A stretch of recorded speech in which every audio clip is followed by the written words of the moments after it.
एक साल पहले सुमन ने सांध्यकालीन एलएलबी की कक्षाएं शुरू की थी। दिन भर नौकरी करने के बाद वो इन कक्षाओं में आती थी। एक साल के बाद भी यहाँ कुछ खास दोस्त नहीं बने थे, या यूँ कहें कि उसने बनाए ही नहीं थे। कई बार आप जिंदगी के ऐसे मोड़ पर आ जाते हैं जब आपको लगता है कि अब बहुत हुआ, जितने दोस्त बन चुके हैं वही बहुत हैं। नए लोगों के लिए नो एंट्री का बोर्ड लगाकर आप पुराने रिश्तों और दोस्तों के साथ ही जीवन यात्रा में आगे बढ़ रहे होते हैं।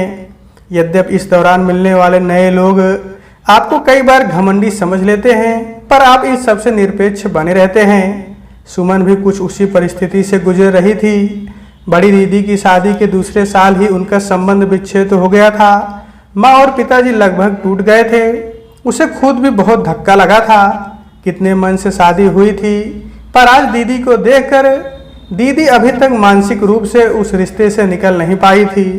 दीदी के उस कटु अनुभव ने सुमन पर बहुत गहरा असर डाला था। न जाने दुख के किन क्षणों में उसने संकल्प ले लिया था कि अब वो शादी नहीं करेगी। नौकरी तो है ही, अब केवल माँ और पिताजी की सेवा ही उसके जीवन का उद्देश्य होगा। पर संकल्प लेना जितना आसान था, निभाना उतना ही कठिन है। खुद उसको अपने जीवन से कोई शिकायत ना थी। नौकरी थी, माँ और पिताजी के लिए समय था, और अब तो वो लव भी कर रही थी। पर समाज को चैन न था। पड़ोसी, मित्र, रिश्तेदार सब किसी न किसी बहाने उस पर दबाव बना रहे थे। मौसी की छोटी बेटी की शादी के बाद तो माँ भी अधीर हो गई थी, पर सुमन के दृढ़ रूप को देखकर वो भी शांत हो गई थी। माँ लगभग मान चुकी थी कि अब उनकी छोटी बेटी शादी ना करेगी, लेकिन फिर भी कभी कभी रिश्तेदारों से मिलने के बाद उनका ब्लड प्रेशर बढ़ जाता था। तब सुमन को बैठकर उनको समझाना पड़ता था। हालांकि ये सब उतना आसान ना था। खुद सुमन पर भी कम दबाव ना था। घर के गुरुजी का घर में बहुत मान था। एक बार उन्होंने भी सुमन को बहुत समझाया। उनकी बात को मना करना सबसे कठिन था। उनके तर्क भी लगभग अकाट्य थे। दीदी की शादी को लेकर सुमन के संकल्प को उन्होंने खारिज कर दिया। तुम रोज कार्यालय जाती हो, क्या तुम्हें प्रतिदिन एक सा ही अनुभव होता है? क्या किसी दिन के बुरे अनुभव के आधार पर तुम कार्यालय जाना बंद कर दोगी? फिर बड़ी बहन के अनुभव के आधार पर अपने जीवन का निर्णय कैसे? माँ और पिताजी की सेवा के बिंदु पर भी उन्होंने यही कहा कि क्या शादी के बाद तुम्हारा इस घर से कोई मतलब नहीं रह जाएगा? ये भी तो हो सकता है कि तब तुम अपने माँ और पिताजी की बहुत अच्छे से सेवा कर पाओ। तुम्हारे पास तुम्हारे पति का सहयोग होगा। अब क्या बोलती सुमन चुपचाप सुनती रही। बाद में धीरे से बोली कि मैं सोचकर बताऊंगी। सोचना क्या था? सुमन अभी तक अपने संकल्प पर दृढ़ थी, पर गुरुजी की बातों ने उसके सोच को लचीला बनाया। अब अगर कोई शादी की बात करता तो वो गुस्सा नहीं करती, वहां से भागती नहीं, अपितु बात करती, लड़कों के बायोडाटा देखती, विचार करती, तब फिर शादी के लिए मना करती। अभी भी वो शादी के लिए खुद को तैयार नहीं कर पाई थी। समय बीतता जा रहा था। एलएलबी का तीसरा साल आ गया था। माँ अभी भी उसकी शादी के लिए चिंतित थी। मौसी की छोटी बेटी को बेटा हुआ था। मौसी मिठाई लेकर आई थी। अब तू भी शादी करके सेटल हो जा, मौसी ने सुझाव दिया था। मौसी मैं सेटल हूँ, अच्छी नौकरी है मेरे पास, ला अगले साल तक खत्म हो जाएगा तो तरक्की भी हो जाएगी। शादी करने के बाद ही जिंदगी में लोग सेटल होते हैं, ये आपसे किसने कहा? मौसी को झन्नाटेदार जवाब देकर वो अपने कमरे में आ गई थी। पहले का समय होता तो उसका मूड खराब हो गया होता, पर अब नहीं। गुरुजी की सलाह के बाद अब वो गुस्सा कम करती थी, पर माँ मौसी के जाने के कई दिन बाद भी सहज नहीं हो पाई थी। अब तो माँ ने कुछ भी बोलना छोड़ दिया था, पर उनकी आंखें बहुत कुछ बोलती थी। कई बार ऑफिस से आने पर पनियाली आंखों से उसे निहारती, निशब्द। सुमन को लगता मानो वो आंखें अंदर तक बेद रही हैं, दिल में घाव कर रही हैं। बहुत देर तक इन आंखों को झेल पाना उसके वश में ना होता। ऑफिस के काम के बहाने से वो अपने कमरे में भाग जाती। ऑफिस के काम से 4 दिन के लिए जयपुर गई थी। उसी बीच गुरुजी का फोन आया। शोभित को जानती हो? उन्होंने फोन पर पूछा। शोभित कौन? अरे तुम्हारे साथ लॉ की क्लास में पढ़ता है। ओह हाँ, याद आ गया। थोड़ा लंबा छरहरा सा लड़का, चश्मा लगाता है। पिछले साल संविधान दिवस के अवसर पर क्लास में पुस्तक समीक्षा प्रतियोगिता हुई थी, जिसमें उसने प्रथम पुरस्कार प्राप्त किया था। कितना धारा प्रवाह बोला था, सभी लोग गदगद थे। सुमन को भी उसकी पुस्तक समीक्षा पसंद आई थी, पर उसने आगे बढ़कर शोभित को बधाई ना दी। जब से उसने शादी ना करने का संकल्प लिया था तब से वो जानबूझकर लड़कों से दोस्ती ना करती थी। ना जाने कोई क्या सोच ले, इसलिए वो सदा लो प्रोफाइल ही रहती थी। पर गुरुजी कैसे जानते हैं उसे? खैर कोई नहीं। उसने गुरुजी को बताया कि वो शोभित को जानती है। गुरुजी का अगला सवाल ज्यादा कठिन था, कैसा लड़का है? अब इसका क्या जवाब दे? उसने स्पष्ट बता दिया कि मेरी बात नहीं होती, बस साथ में क्लास करता है।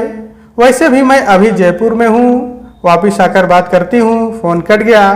थोड़ी देर तक सोचती रही, गुरुजी ने ऐसा फोन क्यों किया?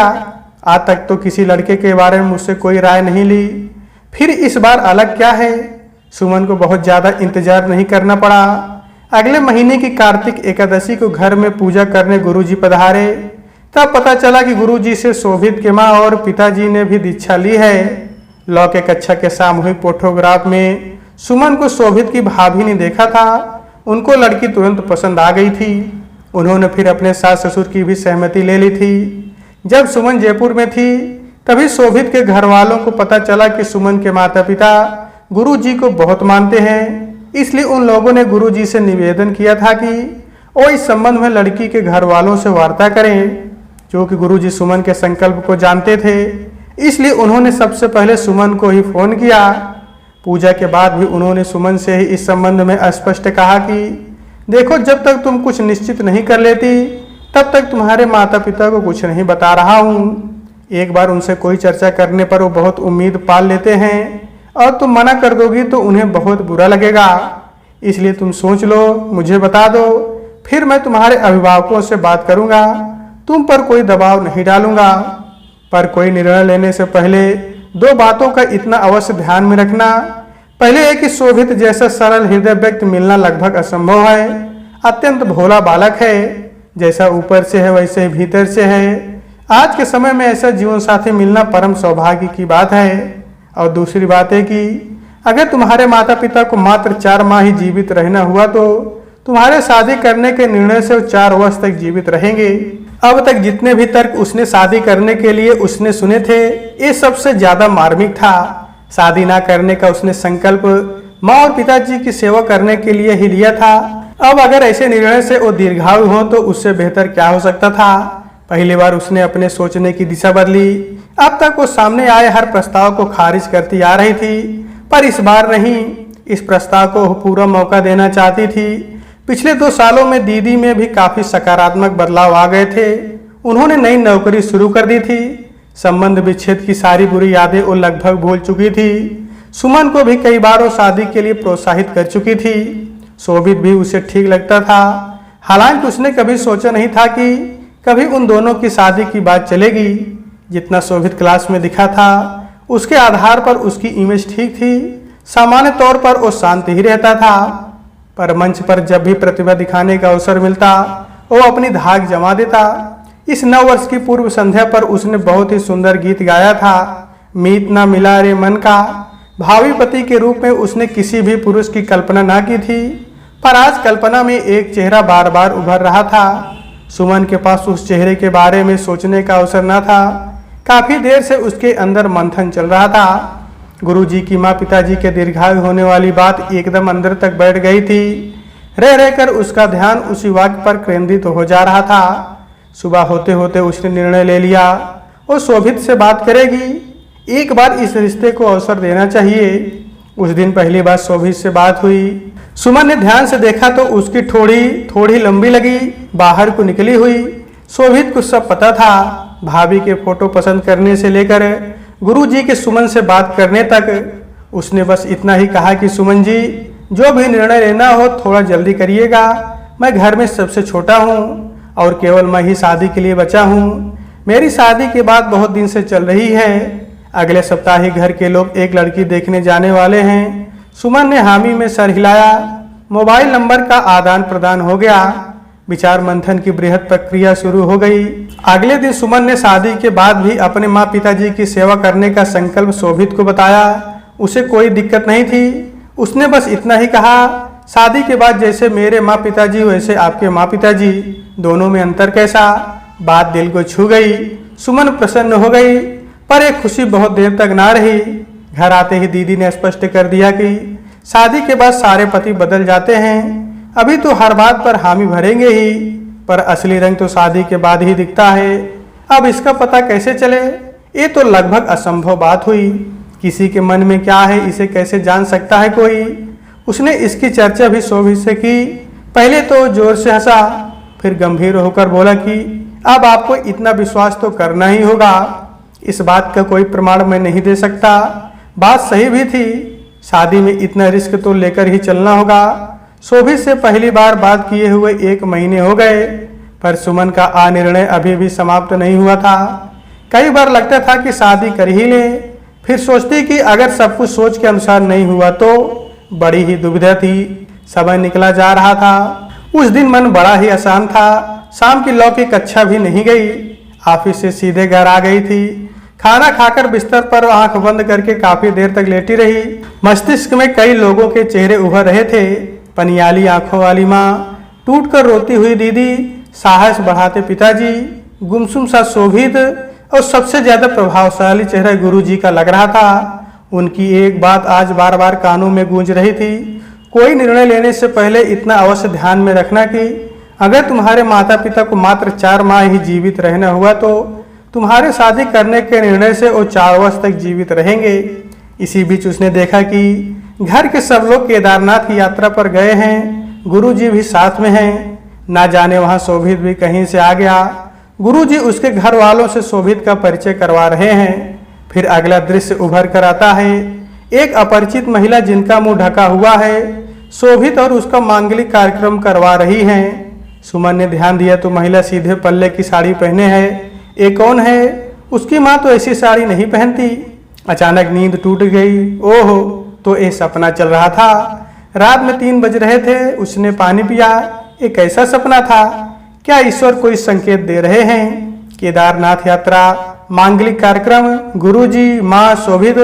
वो बिस्तर पर फिर सोने के लिए लेटी, पर नींद आंखों से कोसों दूर थी। अचानक उस शाम की घटना याद आ गई। उस दिन सक्सेना सर की आखिरी क्लास लंबी खिंच गई थी। कॉलेज से बाहर निकलते हुए रात हो गई थी। शोभित उसे उसके घर छोड़ने के लिए साथ हो लिया। बस में कोई भी सीट खाली ना थी।